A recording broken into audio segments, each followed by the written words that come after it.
Hello, great ones. Welcome to the relaunching of my YouTube channel.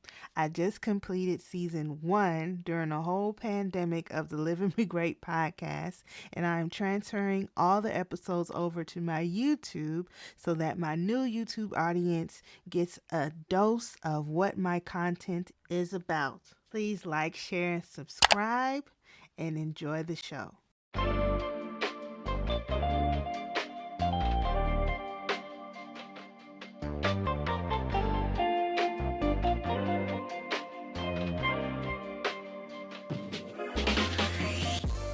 Hello, great ones. Welcome to the Live and Be Great podcast. I'm your host, Latonya Sampson-McDonald. I am a life coach and a registered marriage and family therapist associate. And this podcast was created to motivate, educate, and inspire all to live and be great. On today's episode, I will be sharing the second half of the Breaking the Cycle Empowerment Conference. If you have no idea what I'm talking about, press pause and please go back to the previous episode, which is the 7th episode, so that you can hear the full first part of the conference. Thank you for tuning in. Please enjoy the second half of the Breaking the Cycle Empowerment Conference. Ladies and gentlemen, thank you guys for joining us again for the second part of this series. Racism in America, it's something that we are dealing with, or we have been dealing with for hundreds of years. And we are deciding to come together as a collective group to kind of figure out how and where do we go from here, with everything that's going on in the world. So we left off talking about voting, and when we often hear each other or people say that, oh, my vote don't count. And again, like I said, most of the time we often think about, especially our people, presidential elections, like that's just the end of be all. That's the only election that we have, and it's more than that that we have. And of course, the elections that we should be going out and voting for, such as your senators and your state representatives, your mayors, your city council people, those are the people that actually create the laws and implement the laws. So if you just only voting for president, you still got the same people in office below him in the House, nothing gonna change. At the end of the day, it's gonna continue being the same because those people that have been in those seats for years, they've created those laws and they don't plan on changing. That's why they created that law. So we definitely just have to figure out and educate each other on going out and to vote. Your vote does count, so get that out your head. Your vote does count. So like I said, I know we left off with Latonya, and I kind of want to go ahead and then let Dante speak on his stance and kind of where he feels, with that comment that people often say, and kind of how can we do better? How can we educate? So first and foremost, there's levels to it. Mm-hmm. And I think once we grasp that concept, I think life will be so much better. Everybody sees social media now as a place where it's the new come up. Mm-hmm. I know you wonder why I gravitated to that. It goes into the whole voting thing. Mm-hmm. When you look at social status, now we have you have celebrities that are guiding, the narrative. You have politicians that's guiding the narrative. So people are using their social platforms now to guide the narrative. And I think what we should do is, because again, it's levels to it. So first we have to implement some type of educational resource so that people know when voting is. Mm-hmm. Secondly, we need people to understand who we're voting for. Yeah. Do that make sense? Mm-hmm. So when you're talking about, the Congress, I literally just was talking about this the other day. I said, y'all worried about Trump. I'm like, what about these 80, 90, 173-year-old Congress people that have been sitting there since before the seat?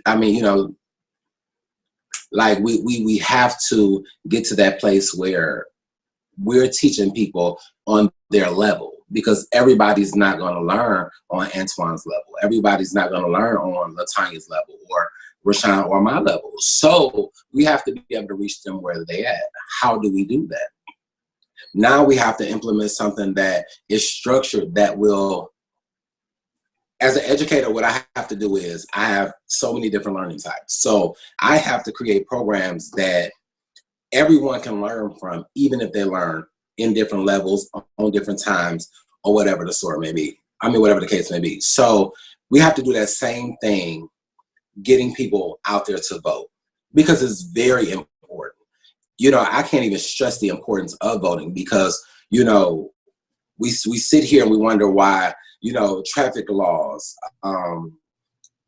these gun laws, all these things, like, they're sitting right in front of our face. We have complete access to them, yet they're not changing because we have not made a decision in our mind to go out there and make our vote count. Your vote does count.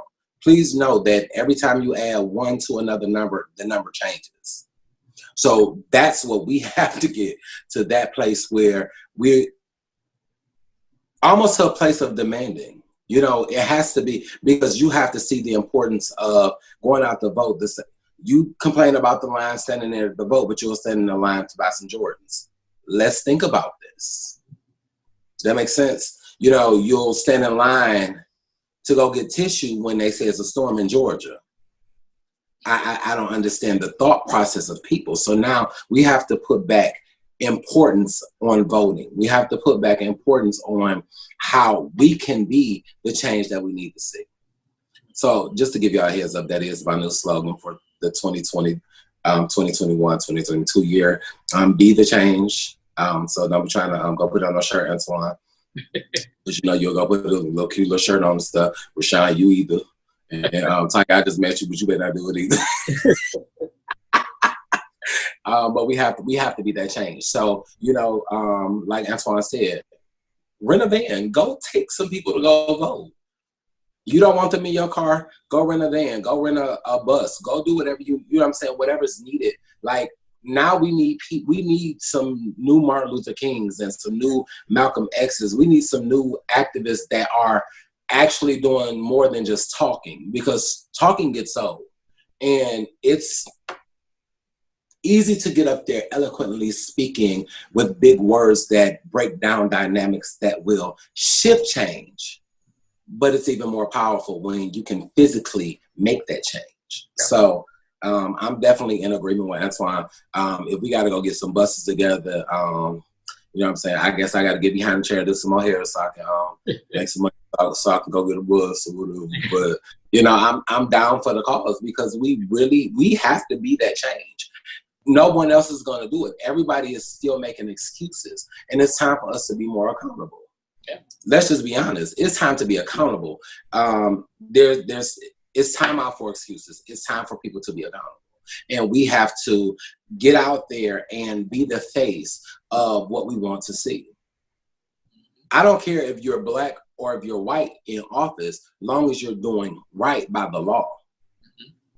That's what I want to see, because I'm like, again, Antoine, I'm not pro-black. I'm sorry. There's time I put other on my applications, depending on where I'm going. You never know. But, you know what I'm saying, that doesn't take away but the fact that I'm mixed. So I'm not going to just sit there and just say, oh, well, I'm black power. No, I stand for humanity. I stand for equal rights for everyone. So let's, again, be that face that we want to see. And if it's a face of positivity, let's do it. If it's a face of change, let's do it. And let's be effective. Let's stop doing all this talking. And we keep having all these meetings. Like you said, 50 years ago, they were protesting, they were looting. And what did it cause? People to get killed. Mm-hmm. Here we go, 2020, the exact same thing. So we have to, you know, now we have to stress it more and more. It's time for change. Yeah, definitely. Yeah, you're right. You know, it's interesting because you look on social media, and of course we know social media is a big thing now. You know, you look on social media and everybody has their opinions. And My thing is, if you're going to have an opinion, that's fine. But some of these people, they may actually have some good opinions. So my thing is, go run for office. If you don't like what so-and-so doing, if you don't like the mayor of Atlanta doing, guess what? Go run against her. Run against her. You know, you may can actually implement and do something different that she's not doing, or he's not doing, or whoever the case is. You know, it's time for us to stop sitting around and waiting for someone else to jump into that seat. If you got a good idea, if you got a good stance, run. Because we need the younger generation now. We need those younger minds now to start getting into these seats. Because if you just wait for the next person, because what's going to happen is you're going to let another older person get into that seat, and you're still not going to like what they're doing. And you're going to continue being in the same situation, being on Facebook, being on Instagram, just voicing your opinion. And your opinion ain't went nowhere at that point, but just right down on the internet, on the web. You know, so we definitely need to start, you know, running for office, you know. And if somebody wants to run for office, that's younger and they got a good stance, get behind them, push them. If somebody's a good speaker, push them. That's what we need. That's what we need. Like I said, we got to get these older people that's in these seats, that done been in these seats, and they're 80 years old, can barely walk, and they still sitting up there in the Senate trying to make laws. For me at 31, what you had dealt with when you was 31, I'm not dealing with at this point. So I need you to get out of office and let somebody else get up there that can relate to me now at this point, and create a laws based off of what we, in the time now that we're living, that's what we need. So definitely, I push anybody. If you want to, I used to want to get into politics myself.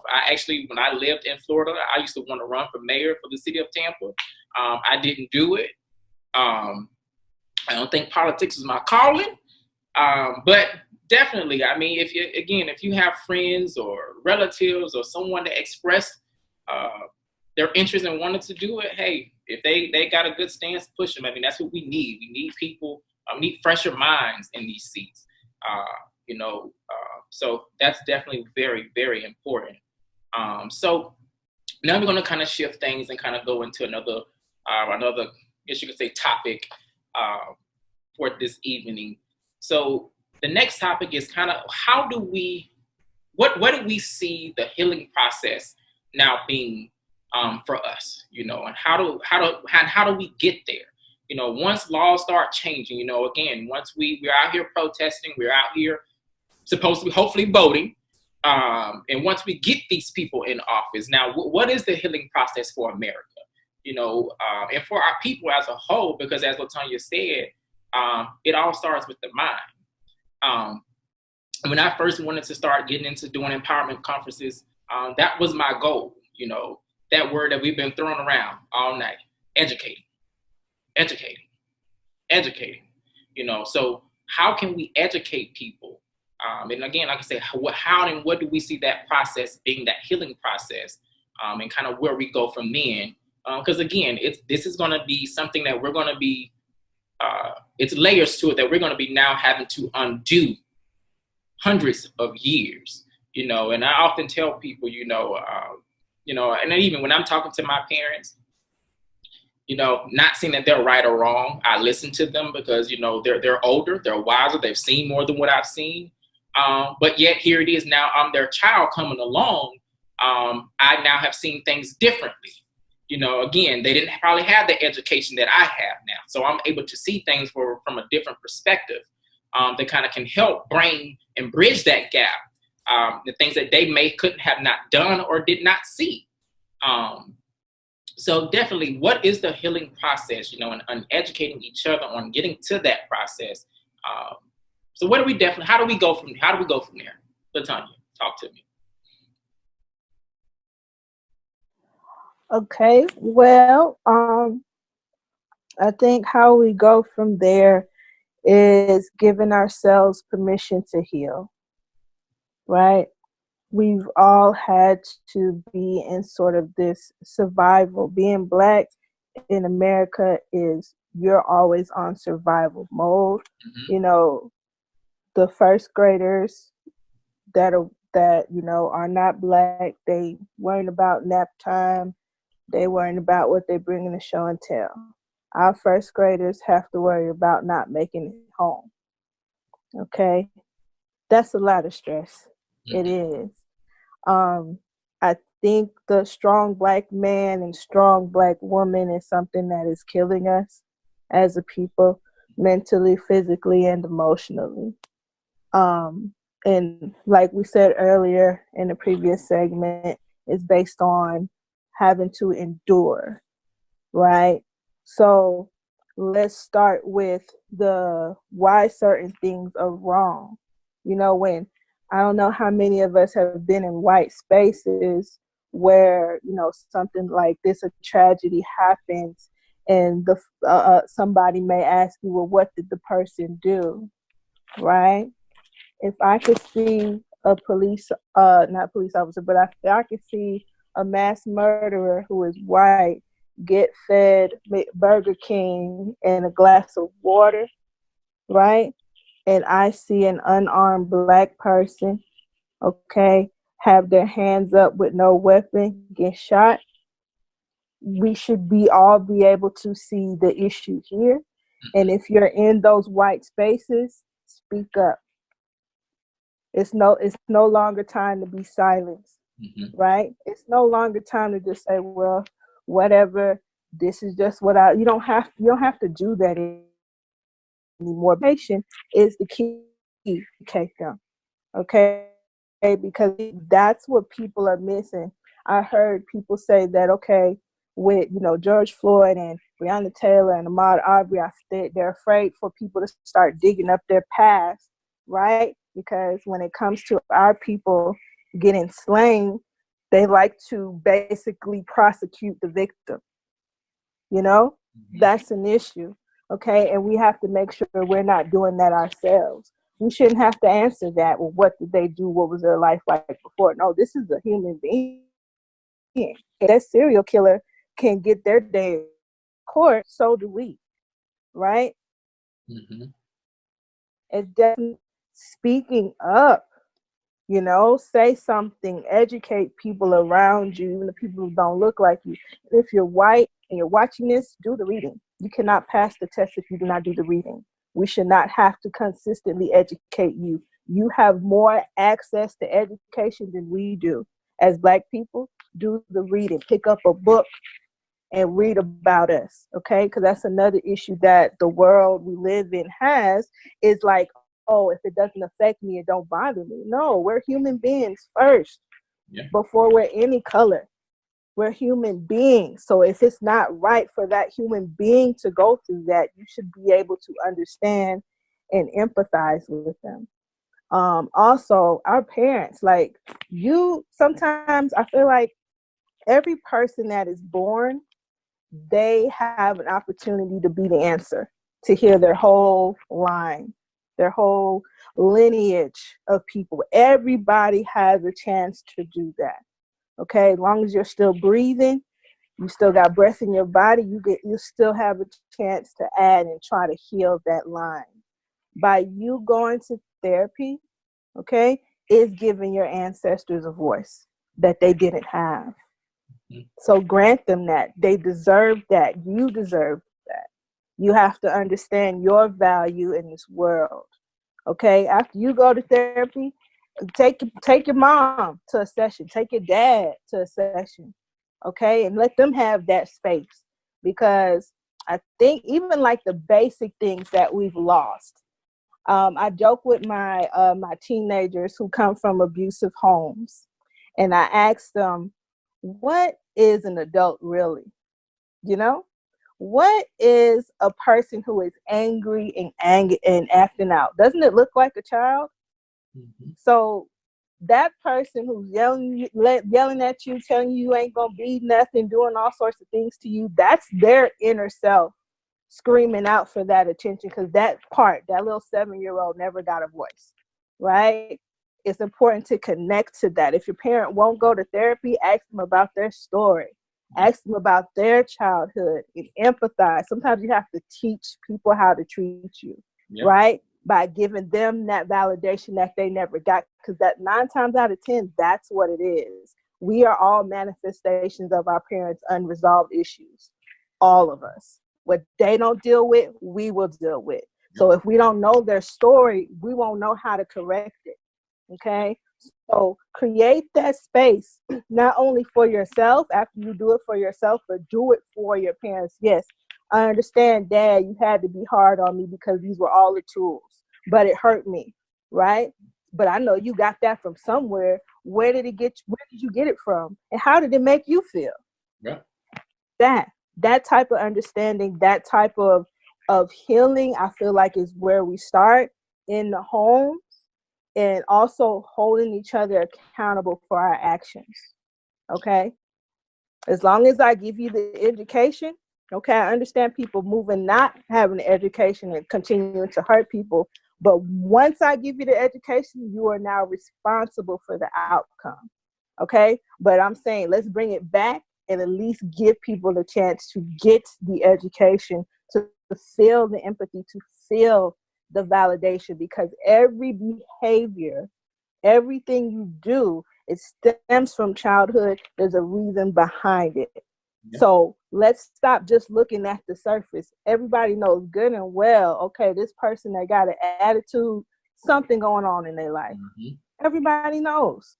So let's have more understanding for each other, and then we start to teach the world how to treat us. But those who are on the outside that have privilege, do the reading, educate yourself. Definitely, I agree. And that's why I said early on the first segment when we first started, honestly, if it had not been for Latonya, she was has been an amazing friend of mine for so many years living in Atlanta. And we would often have our conversations. And me and Latonya, we can get on the phone. We think we're going to be on the phone 5 or 10 minutes. And before you know it, can be 3 or 4 hours later. And we're both sitting there saying, oh, okay, I got to go. And she has always been that backbone for me, an amazing sister that has always pushed therapy, And if it had not been for her, I probably wouldn't have been seeking therapy. And when I did started seeking therapy, I've seen at that point, like, wow, a lot of this stuff that I've been carrying for so long, that I've been holding on for so long, that has been wearing me down. And I wonder why certain relationships may not work, or why certain things that I try to do, that it just don't work. And I just feel like, okay, well, everything is always going to seem to go bad, because you're holding on to so much stuff for so long. You got to get rid of it. And like you said, it's things that it stems from your childhood. We don't realize a lot of times that things that we may have endured during our childhood, at the age of 30-something years old, you may think, oh, yeah, that's been a long time ago. I'm over it. Okay, no, you may have band-aided it. You parking lot of it, but it's still there. Because as soon as that one reaction that you may get, the trigger, you're going to hop right in that car and you ain't going to park lot it no more. And you finna now react off of that. And you don't realize that's what you're doing. So definitely seeking therapy, I recommend that to anybody. If you don't do it, if you're not doing it, you need to. You're not crazy if you do. Trust me. I seek a therapist faithfully. Latonya will tell you, I call her anytime, randomly. Sometimes, Latonya, I need to talk. Yes. And you just reminded me of something, Rashawn. Also, you do not have to have a mental illness to see a therapist. Exactly. You do not. If you feel something, if you go through stress, you have every right to see somebody and be able to take the cape off, right? And lay your burdens down. Because the thing is, that community you wouldn't pray away a stab wound, would you? You go to the doctor, right? It's all connected. Yeah. Get your mental in check with somebody that is educated and has done the work to help guide you into healing, because it's definitely all connected. You know how many Black people die from like diseases because they're just like, I'm not going to tell my friends that I got cancer, and then the stage 4, they in the hospital by themselves, right? And studies show you have a better chance of beating a terminal illness if you have people who love you around you. Okay. So that speaks to getting some healing and being able to speak what happened to you, because we've already been living in silence. Your grandmother, your grandfather, whoever didn't said, oh, what happens in this house stays in this house. That's killing them. Okay. It's killing us. Speak. Yeah. Don't let the silence take away your voice and that pain. Say it out loud, say that it happened, and let's start to heal it. Exactly. Definitely. You know, I just love that. Yeah, we, like you said, it takes a village. It takes a village. So if you are dealing with something, like you said, you don't have to have a mental illness, but if you are dealing with something, we all deal with stress every day of our lives. I mean, that's a part of life. You're gonna deal with stress, you know. So there's nothing wrong with having somebody to talk to. If you can't talk to your friends, or if you feel like you can't talk to your parents, or you can't talk to your siblings or your relatives, you know, honestly, it's best that you do reach out to somebody that's a professional that has went through the training, that can help guide you through the healing process. And once you heal, life will be better for you. So definitely, Tanya, thank you so much for those words of encouragement. We definitely appreciate that. That's definitely what we need. You know, definitely. So thank you so much. Dantes, what are your thoughts on the healing process? You know, again, after policies have been changing, people are going out to vote, you know, and getting the right people in these seats that can start implementing these changes, implementing these new laws. You know, what do you see the healing process for our people and for the world? Because again, you know, we're all human and we all have to heal, you know.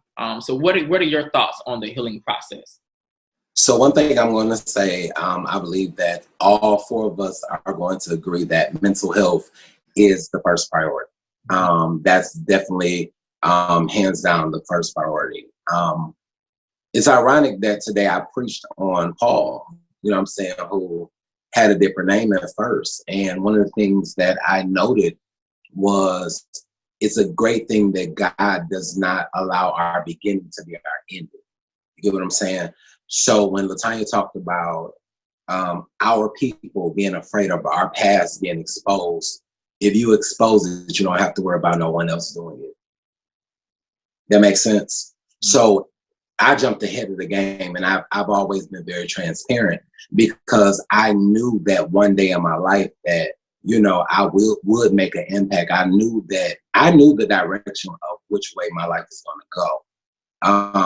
I didn't know how I was going to get there, but I knew where I was going to be and who I was going to be.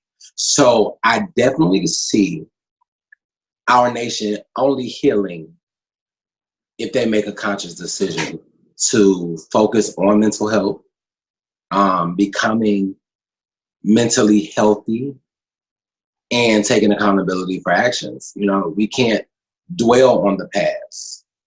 We can't keep reliving the past, but we have to use the past as a catalyst to catapult to that next level. We can't keep dwelling on slavery because you have to think about it. We're in a whole nother mindset. Dante's love is not going to, I'm not going to be a slave. It's just not going to happen. And the mentality of people today, we're not going to go backwards because people are fed up. So we have to get people in a healthy state of mind so that when the changes take place, they don't become contradictory. It doesn't become pointless. Because again, hurt people. So if all these changes are implemented and everybody's still hurt, we're still going to be victimizing ourselves. So we have to make that conscious decision to grow. Like Latonya said, you know, give yourself permission to be relieved of the hurt. Let me tell you something. I've endured a lot in my little 37 years. And I can't, people say, if I could do it all over again, I would do it differently. I wouldn't, because I wouldn't be who I am today if I didn't go through what I went through. African Americans are as strong as we are because of the oppression, because of the depression. We are who we are because we have had to be strong no matter what. Now we just have to take it to the next level. Get mentally healthy.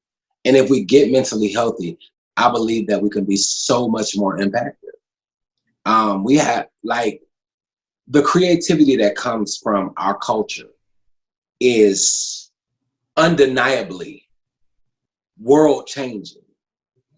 So if we could tap into that mental health portion like we tap into that creativity, imagine where we would be. Imagine where the world would be. There will be a lot of sad people because, yes, now, it's out of the ashes that we're rising. But I believe that, again, we could take our rightful places. We can fight for equality and get it. You know what I'm saying? If we focus on that mental health, like, no matter what catalog we try to create, it all triggers back to that one point. We have to be mentally healthy. Yeah. It's no other way, because, again, hurt people, broke people. Like, listen, y'all have helped me. You know what I'm saying? Just in this. And I think I love it the most because nobody's giving answers from a bitter place. So I believe that we're being the example that we want to see. You get what I'm saying? Everybody's speaking from that place of genuine love, genuine growth, and from a healthy mindset. So with that, we can be impactful, and the world would change because it will have no other choice, because the influences will be the positivity that we need. Yeah, definitely. Said that.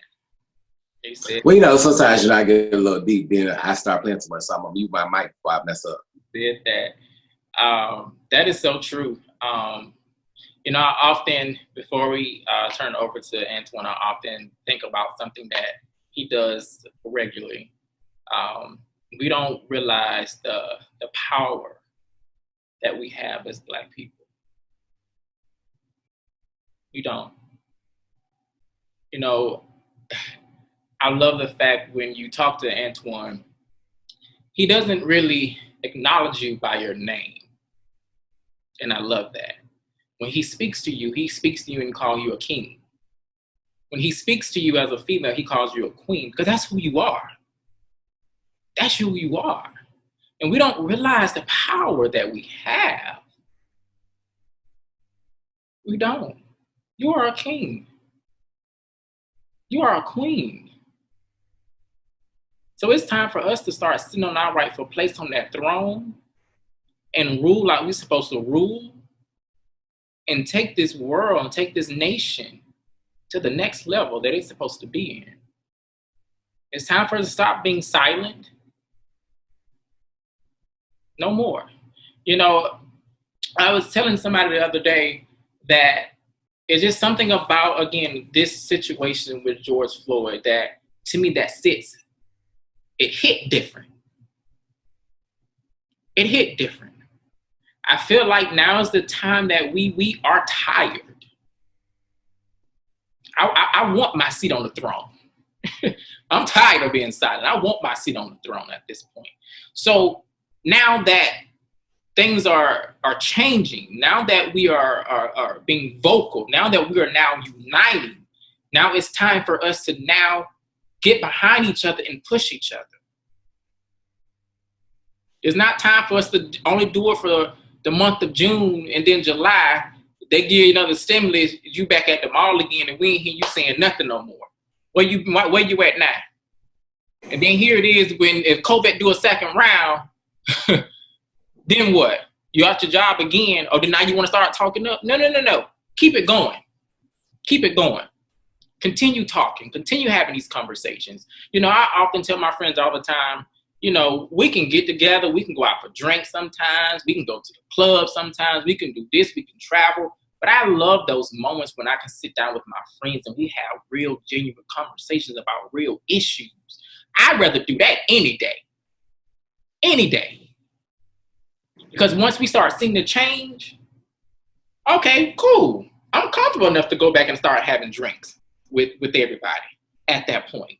But until then, I don't want to do it. I can care less about doing it. I'd rather sit down and have real conversations about real life issues, because at the end of the day, we are all human and we all have issues that we deal with on a daily basis. And then sometimes, again, you just need somebody to talk to. Hello. Well, I'm gonna put my cash up out there, so when y'all get them stimuluses, because you know they seem to not want to give me one. So you know what I'm saying. You crazy. But seriously, you know, but we have to definitely take our rightful seats on our thrones and be the kings and queens that we're supposed to, that we were made to be.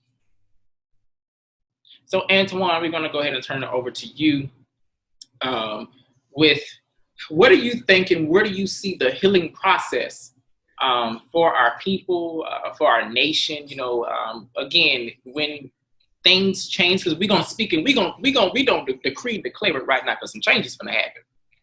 Mm-hmm. I'm commanding God right now that some changes gonna happen. So when things start changing, where do you see the healing process for us as a nation, as people in general? What do you see the healing process being? And how do we get there? You know, and once we get there, how do we continue healing from it? So anger is a very dysfunctional place to be. And when you look at the hundreds of thousands of people who are angry right now, who are rioting and who are out there marching and begging and pleading to make a difference, when all of this is over, and all is said and done, where does that anger go? Where does that anger go? And you're not going to tell me that you've released it by looting or spray painting or making a point, because when my mother was angry at my father and she would beat us, it still festered in her. Come on. It didn't go away because she hit us. It didn't go away. It actually just surfaced a little bit higher. So when you speak about the healing place, what are we doing about the hundreds of thousands of people that are out here angered? And I mean, that's just the people showing their anger. Uh-huh. So that takes you back to the mental illness aspect of it, because these people need someone to talk to. They need, we need an outlet, a safe haven, to be able to speak and not be judged in return, to be able to speak and not be called crazy, to be able to speak and show our anger and not feel inferior, to be able to speak to someone and not have to worry about if my job is going to let me go because I put a BLM hashtag on my LinkedIn. So I think that healing space is something that we have to get comfortable in. And I'll say this, because to say where the healing space is as a world is extremely hard, because we're all on different tiers and we move in different modalities. But I'll say this, we have to get comfortable with being uncomfortable. The minute that we become comfortable, change can't happen. And so we have to get comfortable. And being a person who did not believe in speaking with a therapist or believe in, I thought, therapists were robbing me of my copay and my insurance. And it took for me to end up in a mental institution till I realized how valuable these souls are. It took me to end up there to say, I can go see an oncologist and a urologist and my PCP as well as my, a dentist. They're just as important, if not more, because if your psyche isn't right, so if that psyche is not right for us that are out here, then nothing else matters. And so I think what the fellow panelists said, if we don't take care of our mental, and that's where it needs to start. That's where it needs to start. We have to be okay with talking. Yeah. We have to be okay with crying. Mm-hmm. We have to be okay with saying that we're not okay. Yeah.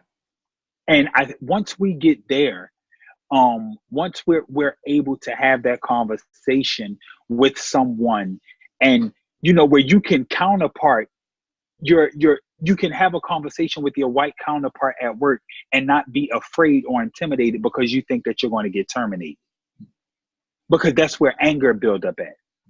So they're the things I think that we need to change. It starts in the home. It starts in the workplace. It starts when you're allowing your child to get on Instagram, to get on Facebook, to get on Snapchat, to get on TikTok, and to watch the news, but you're not having a conversation as to why what's going on is going on and how they feel about it. I don't care how old they are and what color they are. As long as they have a beating heart, then there's a need there. And so I just think that we got to start having those tough conversations. And in having those tough conversations, change will come. Change will come. And that's when healing start to happen. It's just like if you're HIV, you go and get tested, that conversation with the doctor is uncomfortable. But if you don't have that conversation, you don't know what medicine you need to take. You have cancer. The doctor won't tell you what stage you're in because it's uncomfortable. So they don't know if it's going to be aggressive treatment or if it's not going to be aggressive treatment. But if you don't have that uncomfortable conversation, you won't get the healing that you need. So once we start having those uncomfortable conversations, I think that we can heal as a human race. I think that we can heal as a people. I think that I love you will be common. Yes. I think that I love you would be common. And to go back onto what you said about royalty and how I address everyone, salutations are extremely important to me. They're extremely important. And the reason I say king and queen to everyone is because all kings and queens did not walk around wearing crowns. Come on. So you don't need some gaudy piece of gold or silver placed on the top of your head. It's all in what you put on your feet. Yeah. And I believe that. It's the work that you do with your 2 feet that makes all the difference between royalty and someone pretending to belong in the kingdom. Come on. So I think once we start having those uncomfortable conversations and focus on the mental aspect, as the panelists said, I think, we would be in the right direction. Most certainly. Definitely. Yeah, you said that. I want to piggyback off of what you were saying as far as in the workplace. Of course, since everything has been going on with George Floyd and, different situations that have been happening, you see a lot of these different companies are putting out statements. And, my thing is a statement is fine. I appreciate it. Thank you. You did the first step. You've acknowledged it. Now, what are you going to do as a company at that point to start implementing? Because you can tell me, you can send out a beautiful email all day and tell me how hurt you are, and how sorry you are about what's going on. But what are you going to do now to start implementing it? And that's kind of where I am, and that could be a potential next step. These companies start playing their part. Don't just acknowledge it. Now start implementing some things. Because at the end of the day, those things have been going on for years. That is continuing to keep us in that same place. So I need you now to, since you the first step and you've acknowledged it. So then now, what are you going to do? What are you going to do? Rashawn, it's crazy that you say that, because I had a conversation with someone the other day, and I'm watching all of these companies put information out. But when I went, I'm a researcher by love. And so when I started looking at all of these companies, it's amazing how we putting all this information out, and you're saying how Black Lives Matter and how you have this and how you're in support of. But when I look at your C-suite or your executive board, come on, and they're all of a non-minority race. Mm-hmm. How much do my life matter to you? And when you can count and tell me how many African Americans work in your company, and you really didn't look at that D&I report or look at those reports from HR that we feel, how? I think I get a little lost with that. Yep. Because you're telling me that we matter and that you support, but I'm not good enough, for no more than a 20-second elevator spiel while you go to the top floor and I'm getting off at the 7th. Yep. So I'm glad that you brought that up, because it kind of confused me, but that can be another conversation for a different segment. I understand, definitely. No, one of my best friends, she work in I work in higher education as well, and we were talking about one of the president of the state for the university school in the state of Georgia, and how she sent out an email, saying Black Lives Matter and how she's hurting from it, and how we're all hurting from it, and her, how she's just so sorry and this is unacceptable. And then, of course, we had this conversation where she then put this quote from Martin Luther King. And the thing that bothers me with them is they often, the safe place is always put this quote from Martin Luther King. You know how many other people that's fought for our rights besides Martin Luther King? So that tells me right there, you ain't really doing your research. If that's the only person you can quote, you got to come with something better than that. So, and then again, that's something that, again, whether these corporations are going to now, a statement is fine. I'm glad you've acknowledged it. So where are you now going to start implementing? So that way, me as an employee, can feel comfortable in the workplace. Because I shouldn't have to come to work, like you said, and feel like I can't say certain things because I'm afraid now I might lose my job. Because now that's my livelihood. I may have children at home. I might have a wife at home, or whoever, at home, and I still got to take care of. But I should be able to have these conversations with my counterparts, and it's nothing. Because at the end of the day, we're all human. Okay? Dantes, I know you had your hand up. Go ahead, Dantes. I know you had something you want to kind of pick it back off of. I'm not impressed with these companies making a post or putting out a statement that Black Lives Matter. I would be more impressed if they reached out to the government. I would be more impressed if they reached out to legislation. I would be more impressed if they reached out to Senate to incorporate change. Mm-hmm. But to sit back and make a post that says Black Lives Matter, we can say anything. Mm-hmm. You get what I'm saying? If there's no heartfelt meaning behind it, it means absolutely nothing. Because even with so my question was to somebody just recently, all these people are donating all this money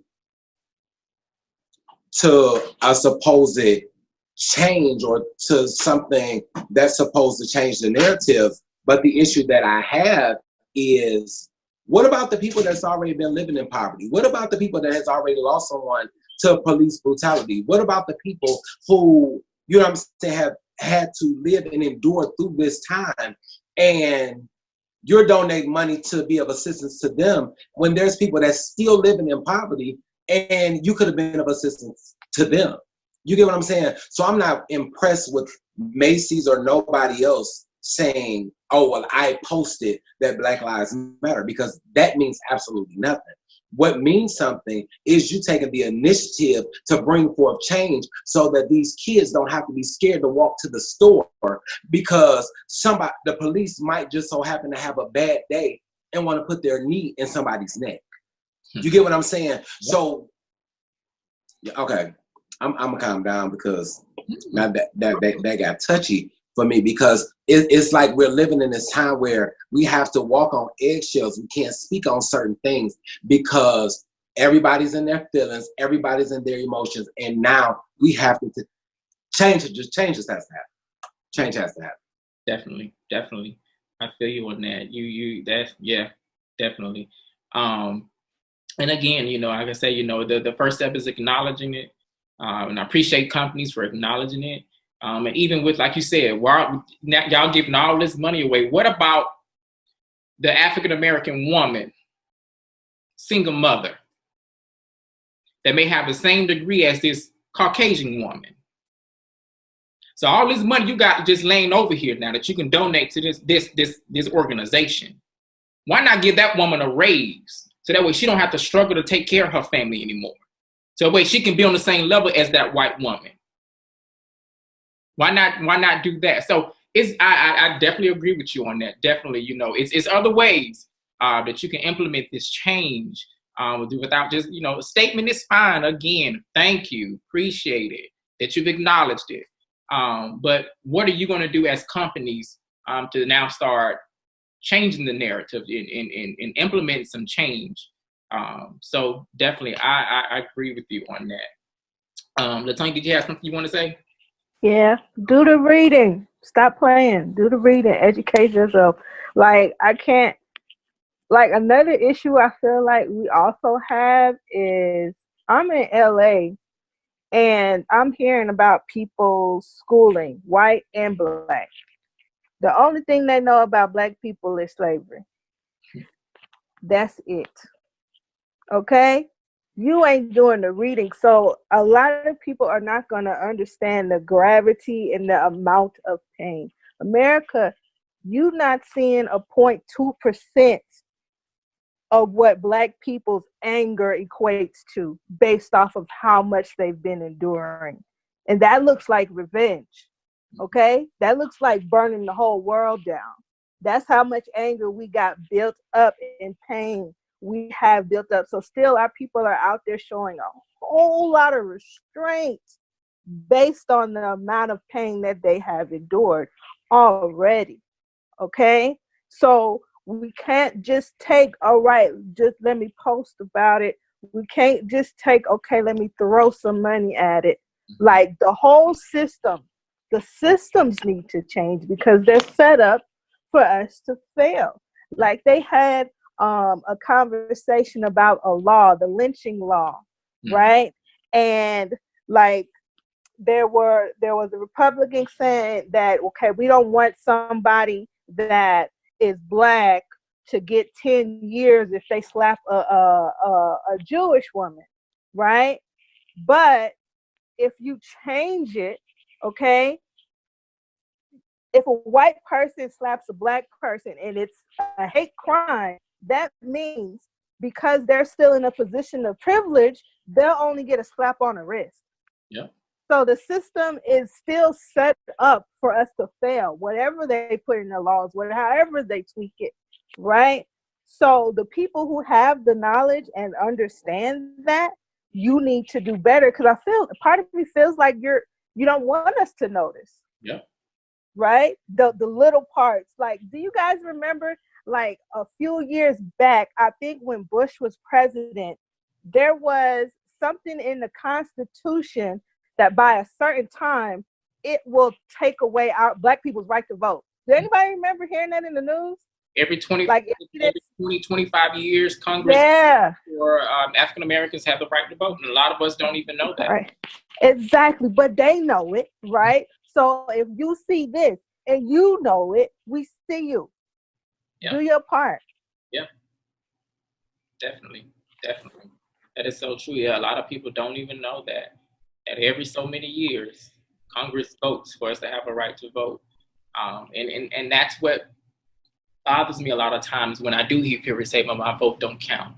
But you have these people that have sacrificed their life so that way you have an option to vote if you want to vote. So you should go down there and tear the polls down every time an election comes. Rather, if you feel like your vote don't count, you should be down at 10 polls down every time an election comes. Because there were people that came before you that gave their life. So that way we have that option. Because at one point we didn't have it. You know, and I often think about where I hear people say, well, I don't know what it feels like because I never was discriminated against. I don't know. You know, my parents, my black parents, they were able to set us up and put us in Buckhead, in other words. So I don't know. I never had to deal with that. Let me tell you something. It's a news flash. Your parents, people that came before them, they wouldn't have had that option if somebody didn't fight. They wouldn't have had that option. So you do know. So you should get out and be a voice and make your voice heard. Because those same options that you have right now may not be there after a while. So it mind boggles me when I hear people make that statement. And you can be a person of color. Yes, you do. You do know what it feels like. You do know. You may not have dealt with it directly, but you do know because your parents, the people that came before them, gave their life so that way your family can have that option later on. So definitely, I just love this conversation. This has been amazing tonight, you guys. Again, like I said, this has touched me. It has opened my eyes up to even more. It has gave me the heart to even want to do more, and do more to educate our people, because that's the most important thing. We definitely have to educate each other. Again, when you know knowledge, spread the knowledge, spread the word. Like I say, when you know better, you do better. So definitely spread the knowledge, spread the word. Thank you guys so much for joining me this evening. I know you guys could have been doing anything else tonight, but you took time out your busy schedule to come together to figure out where do we go, you know, and how do we get there, and how does that look for us? So I'm just so honored and I'm thankful for you amazing kings and queens being here tonight with me. You know, looking amazing on this Sunday evening. So I'm extremely grateful. So thank you guys so much. I look forward to this change that's about to come, because something is about to break. Something is about to break. So thank you guys so much this evening. You guys have any final comments that you want to say to the people? Anything, you know. The floor is yours. Don't all go at once. Antoine, did you got anything, final comments that you want to say? So feel free to follow me on all of my social media handles at Fashion Guru, and that's spelled GHURU. And I'll leave you with this. We get so uncomfortable in life. And think about life like waiting in a doctor's office. You're sitting in the waiting room. You've gotten there at 8 o'clock. Your appointment is for 9 a.m. And people keep coming in and keep getting called back before you. Just know that God isn't done working. He hasn't gotten your results back for your blessings to call you out of your waiting room. So continue to be patient and steadfast in your waiting room, and don't give up. King and queen, whoever you are listening to this and watching this, I love you. If you haven't heard it today, I love you from the pit of my soul, and I wish nothing but the best for you. Thank you. Thank you for those words. Dantes, any final comments that you'd like to leave for the people? Some encouragement.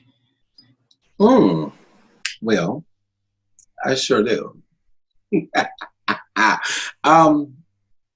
y'all can follow me on Instagram and all social media handles as well, at Mr. Dantes Love, all one word. If I can leave you with something positive and something influential, I would have to use my favorite line for 2020, 2021, 2022. Be the change that you want to see, and don't ever regret wanting to be that change. So oftentimes we see people want to duplicate, and there's nothing better than an original. So if you be that change, those that come after you can be their authentic selves because it comes from a pure place. So I love you guys too. Mm-hmm. Thank you. Latonya, any final comments, encouragement? Yes, you can follow me at Live and Be Great. I also have a website, liveandbegreat.com, and also have a podcast called Live and Be Great as well. It's on Spotify, Anchor, Apple Speaker, and Google Play.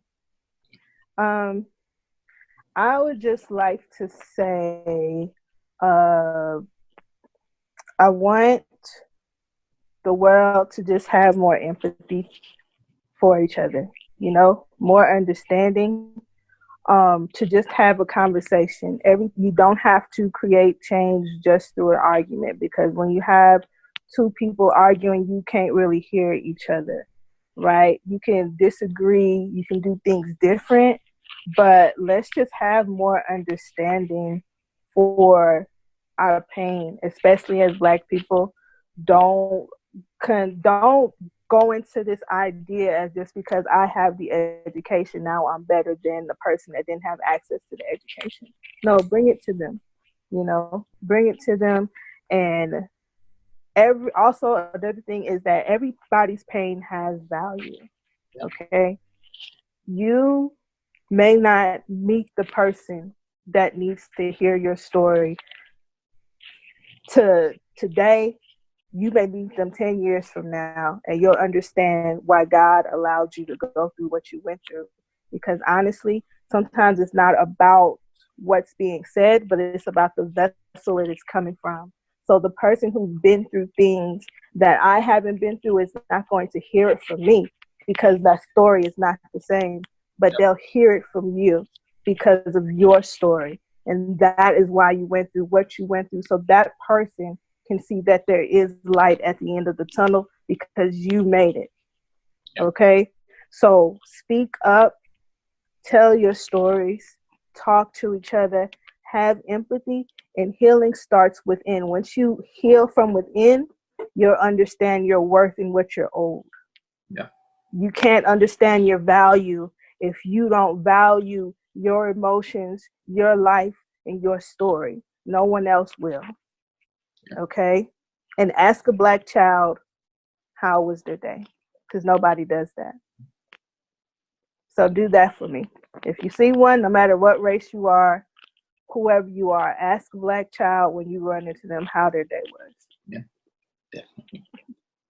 Thank you guys so much. That was amazing. That truly tonight has been amazing. Again, I'm so grateful to have you guys joining me from every part of the country. It's been great. I look forward to many more conversations because, again, this is just the beginning. This is just the beginning. The conversation has to continue. So, again, thank you guys so much. This concludes the second Breaking the Cycle Empowerment Conference, Racism in America. So thank you guys so much. America, everybody, it's time for us to educate each other. So let's go out and educate each other and let your voices be heard. And again, hey, this is 2020. We're up for another election. Let's make sure we get out and vote. That is very important because your vote does matter. Just like Black Lives Matter, your vote matters as well. So let's go out there and let's be the change. Let's definitely be the change. Thank you guys so much. Shortly. The Live and Be Great podcast will be airing every other Friday.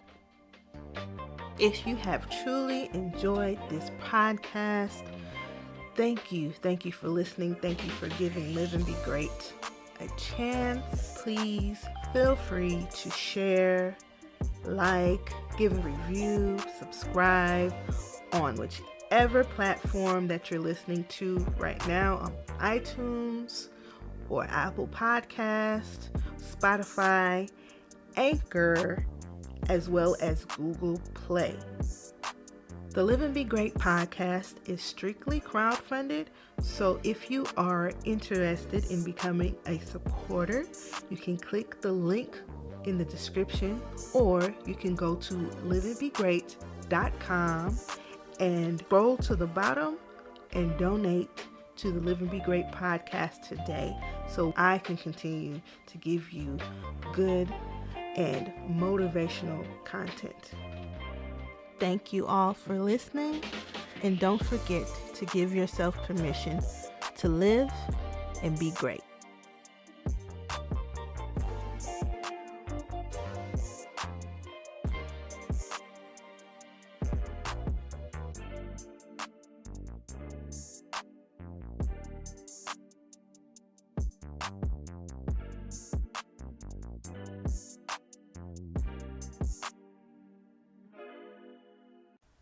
You made it to the end. Thank you so much for tuning into my YouTube channel, Live and Be Great. This channel will produce content that is both podcast and on-screen style. So if you're interested and you enjoyed today's show, please like, share, comment, and subscribe. See you soon.